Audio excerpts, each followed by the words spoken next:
afternoon, 5th class. I am Madhvi from Happy Cambridge School, your assistant teacher.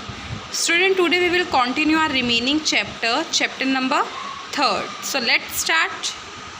हमने कहाँ तक पढ़ लिया था कि कुछ एलिमेंट ऐसे हैं जो हमारे क्लाइमेट को इफ़ेक्ट करते हैं, है ना। उसके आगे से अब हमें रीड करना है, तो चलिए स्टार्ट करते हैं। The temperature of the air is the most important element that determine the climate of a place। देखो, जो एयर का टेम्परेचर होता है वो बहुत मोस्ट इम्पॉर्टेंट एलिमेंट है जो क्लाइमेट को डिटरमाइन करता है, ठीक है। क्योंकि अगर देखो एयर का टेम्परेचर ज़्यादा है तो गर्मी होगी, और एयर का टेम्परेचर कम है तो क्या होगी, ठंड होगी। This sun is the main source of heat for us on earth. जो सूरज है वो अर्थ पर हीट का मेन सोर्स है, क्योंकि जितनी भी गर्मी आती है अर्थ पर वो कहाँ से आती है, सन के थ्रू ही आती है। It gives off the same amount of heat at all times, yet all places on earth do not receive the same amount of heat. In a day it is a warmer at noon than in a morning and evening.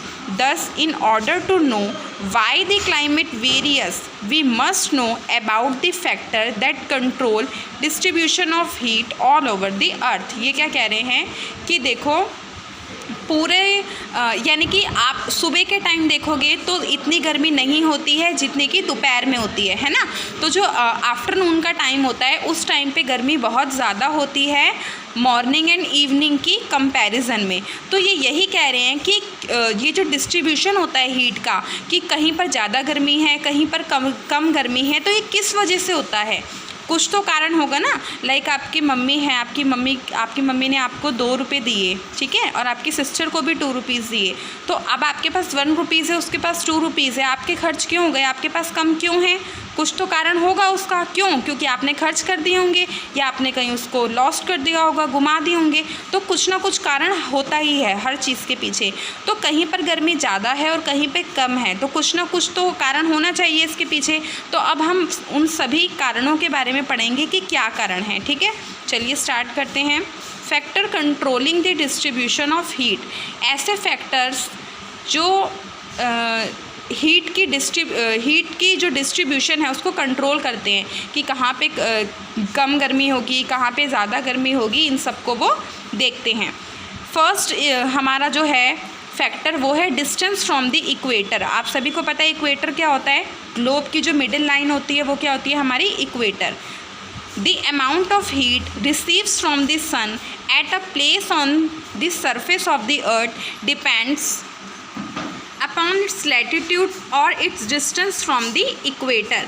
देखो ये क्या कह रहे हैं कि अगर कहाँ पे गर्मी कम हो और कहाँ पे गर्मी ज़्यादा हो, ये किसके ऊपर डिपेंड करता है कि वो जो प्लेस है वो इक्वेटर से कितना दूर है। क्योंकि आप देख रहे हो यहाँ पे कि ये इक्वेटर है, यहाँ पे जो सन रेज़ हैं, सूरज की जो किरणें हैं बिल्कुल डायरेक्ट आ रही है ना, क्योंकि ये सन के बिल्कुल सामने है, इसलिए इक्वेटर पर गर्मी ज़्यादा होगी। तो जो प्लेस इक्वेटर के पास में है वहाँ पर गर्मी ज़्यादा होगी, और जो प्लेस इक्वेटर से दूर हैं, लाइक जो ऊपर जाकर है पोल की साइड पे, वहाँ पे गर्मी कम होगी। क्यों, क्योंकि वहाँ पे जो सन रेज़ हैं वो सीधी नहीं पड़ रही हैं, ठीक है। तो ये भी एक फैक्टर है जिससे हमें पता चलता है कि कहाँ पे कौन से प्लेस ज़्यादा गर्म होंगे और कौन से प्लेस नहीं होंगे। जो प्लेस इक्वेटर के पास हैं वो ज़्यादा गर्म होंगे, और जो प्लेस इक्वेटर के पास नहीं है वो ज़्यादा गर्म नहीं होंगे।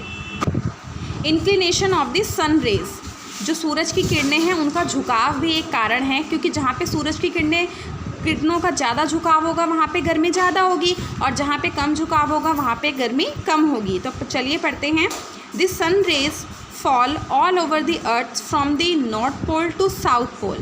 We can see that the rays of the sun fall directly or vertically on the equator. Thus, they spread all over a small area. In a polar area, the sun rays reaching the surface are slanting. They cover a larger area.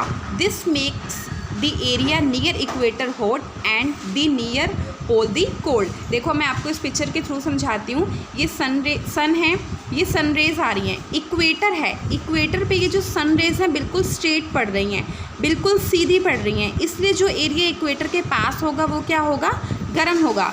और वहीं पर अगर हम पोल की side चले जाएं, ये हमारा नॉर्थ पोल है और ये हमारा साउथ पोल है, तो यहाँ पे जो सन रेज़ हैं वो टेढ़ी जा रही हैं, सीधी नहीं जा रही, जिसकी वजह से जो सन रेज़ की जो हीट है वो यहाँ पे कम पड़ेगी। तो ये भी एक कारण होता है कि जो एरिया इक्वेटर के पास है वो ज़्यादा गर्म होगा और जो एरिया इक्वेटर से दूर है, पोल्स के पास है, वहाँ पे गर्मी कम होगी।